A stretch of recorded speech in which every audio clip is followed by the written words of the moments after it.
West Virginia Navigator visited the Parkersburg YMCA today to help assist people get covered for health insurance.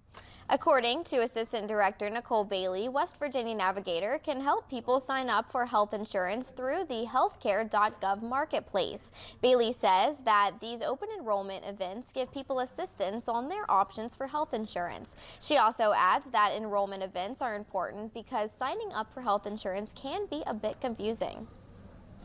So it's really important that people have assistance in enrolling in coverage because it's really tricky, and just health insurance is confusing. So our navigators are able to help people figure out what copays are, what deductibles are, look at their providers to make sure that they're in network.